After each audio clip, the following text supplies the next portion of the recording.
on peut le lire dans 2 Samuel 11. Donc toutes ces femmes rattachées à la généalogie, montrent que Dieu, en fait, était... Vous savez qu'il y a les grands sages, les grands enseignants qui refusent, qui disent non, c'est pas possible, c'est pas Rahab. Rahab n'est pas celle que vous croyez. Rahab n'est pas de la descendance. Rahab ne peut pas être dans la généalogie de l'Éternel. Un tel ne peut pas être, un tel ne peut pas être. Mais Dieu, il n'y a rien qui était impossible à Dieu, qui est impossible à l'Éternel. Rien n'est impossible à l'Éternel. Ce que l'homme dit, c'est impossible, Dieu dit non. Mes voix ne sont pas vos voix. Ces pensées ne sont pas nos pensées. Si nos pensées avaient de la validité, jamais on n'aurait considéré Rahab comme légitime. Jamais on n'aurait considéré Tamar comme légitime. Jamais on n'aurait considéré Ruth comme légitime. Jamais on n'aurait considéré Bathsheba comme légitime. Non, jamais. Mais de là est sorti à la fin, on voit le Seigneur Jésus-Christ. L'Éternel sauve, l'Éternel délivre, l'Éternel est puissant juste pour pardonner. L'Éternel est amour pour sauver. L'Éternel a montré tout son amour dans cette généalogie face à ces quelques personnes que je vous ai citées. En plus, toutes des femmes, c'est merveilleux. Et le cantique de reconnaissance de Marie est merveilleux. Vous connaissez ce cantique de reconnaissance? Qu'est-ce qu'il dit, ce cantique de reconnaissance? On va lire Luc, chapitre 1, 46-55. Luc 1, 46-55. Et Marie dit, mon âme exalte le Seigneur et mon esprit se réjouit en Dieu, mon Sauveur, parce qu'il a jeté les yeux sur la bassesse de sa servante. Car voici désormais toutes les générations me diront bienheureuse, parce que le Tout-Puissant a fait pour moi de grandes choses.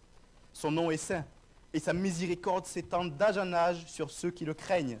Il a déployé la force de son bras, il a dispersé ceux qui avaient dans le cœur des pensées orgueilleuses, il a renversé les puissants de leur trône, et il a élevé les humbles. Il a rassasié de biens les affamés, et il a renvoyé les riches avides.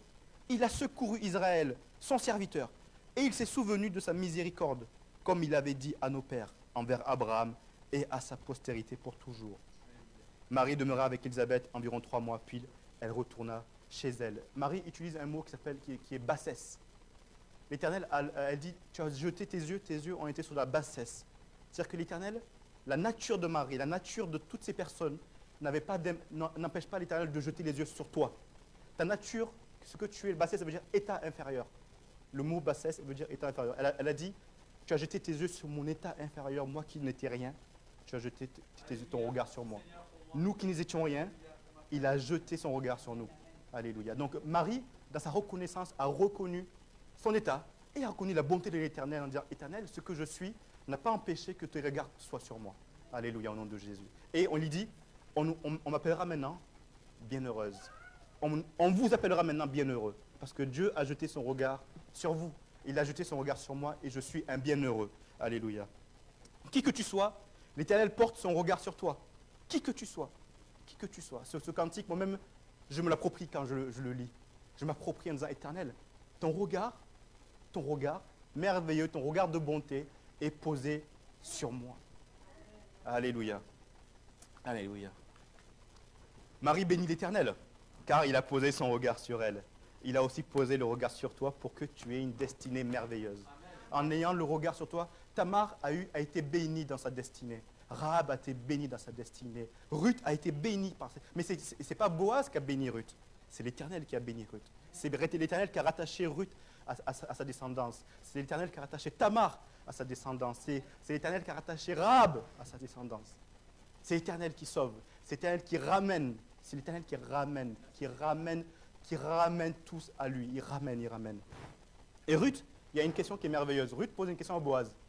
Une question que moi-même, j'aurais pu poser, que je pose à l'Éternel quand je suis triste, quand je pose cette question à l'Éternel. Je dis, et c'est dans le chapitre 2 de Ruth, elle dit à Boaz, elle dit, comment ai-je trouvé grâce à tes yeux pour que tu t'intéresses à moi qui suis une étrangère? Elle pose cette question à Boaz. Éternel, comment ai-je trouvé grâce à tes yeux pour que tu t'intéresses à moi alors que moi j'étais un étranger? Alors que moi j'étais ennemi? Alors que moi j'étais ennemi par ma nature?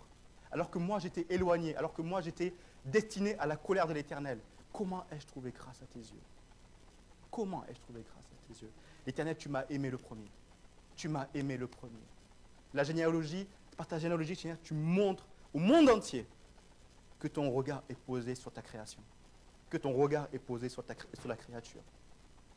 Éternel, merci car tu m'as ramené et tu as fait de moi ta famille. Je suis rentré dans la famille de l'Éternel. Je suis devenu la famille de l'Éternel. Jésus, il dit que il n'est pas dit que Joseph engendra Jésus. Parce que c'est le Saint-Esprit qui engendra Jésus. Du moment où le Saint-Esprit engendra Jésus, ça veut dire que Jésus est de la même nature que l'Éternel. Et du moment que nous sommes engendrés, c'est-à-dire que quelqu'un qui est engendré a la même nature que celui qui l'engendre. Engendré par le Saint-Esprit, nous faisons partie de la famille de Dieu. Paul dit, si vous êtes de Christ, alors vous êtes descendants, héritiers de la promesse de l'Éternel. Parce qu'il nous a rattachés et il nous a ramenés à sa famille. Le psaume 68 dit, chantez à Dieu, célébrez son nom, frayez le chemin à celui qui s'avance à travers les plaines. L'Éternel est son nom. Réjouissez-vous devant lui, le Père des orphelins, le défenseur des veuves, c'est Dieu dans sa demeure sainte. Dieu donne une famille à ceux qui étaient abandonnés. Il délivre les captifs et il les rend heureux. Il m'a délivré, il m'a ramené à sa famille et il a fait de moi l'héritier de la promesse en lui. Je suis devenu, quand le Seigneur Jésus-Christ, on lui a dit, Seigneur, apprends-nous à prier. Les 2 premiers mots que le Seigneur Jésus-Christ a prononcés nous donnent un lien de parentalité avec l'Éternel, notre Père. Notre Père qui est aux cieux. Notre Père qui est aux cieux. Notre Père qui est aux cieux. Je déclare dans ces 2 premiers mots que je fais partie de la famille de l'Éternel.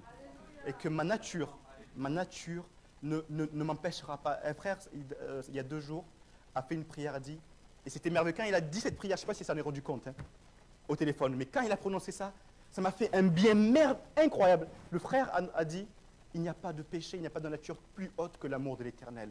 Il n'y a rien qui peut m'empêcher de m'approcher de l'Éternel, puisqu'il est mon Père. Et j'ai dit, mais qu'est-ce que nous avons comme processus de pensée pour nous-mêmes nous priver de cet amour filial, de cet amour paternel qu'est l'Éternel? Comment nous pouvons douter, en voyant la généalogie, en voyant la souffrance, en voyant la résurrection, comment pouvons-nous douter que nous soyons des enfants de l'Éternel, des enfants du Très-Haut, héritiers, co-héritiers?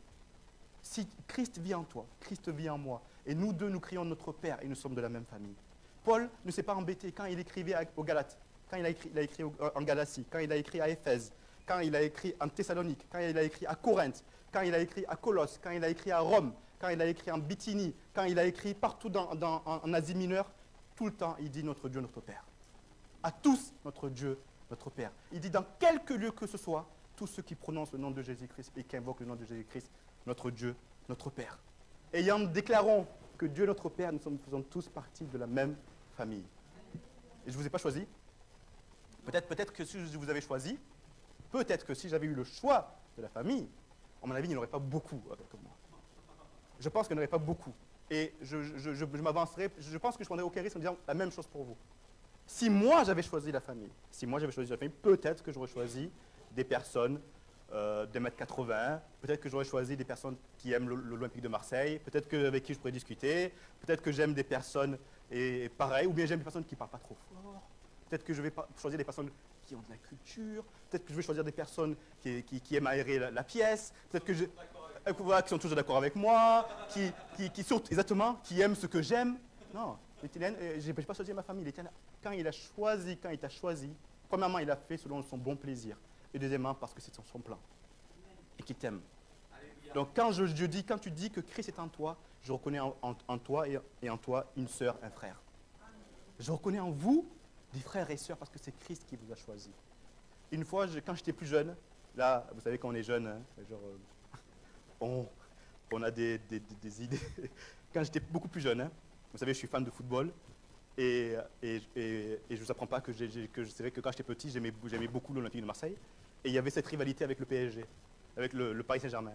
Et moi, avec mes amis, quand un joueur du PSG, voilà, je ne le supportais pas. Je dis non, c'est un rival, c'est pas possible. Moi, je ne veux pas lui parler avec un joueur du PSG, c'est pas possible. Moi, je suis Marseillais, ma famille c'est Marseille, et entre Marseillais, et voilà. Et j'avais 18 ans. Et un jour, il y a un joueur du PSG qui fait un témoignage sur la gloire de Jésus. J'ai dit, mais c'est-à-dire que je dois l'aimer. Je dois l'aimer. J'avais 17 ans, je dis, je dois l'aimer. Et quand il a fait ce témoignage sur la gloire de Jésus dans sa vie, j'ai dit, et j'ai senti cette connexion d'un frère. J'ai dit, ça, c'est un frère.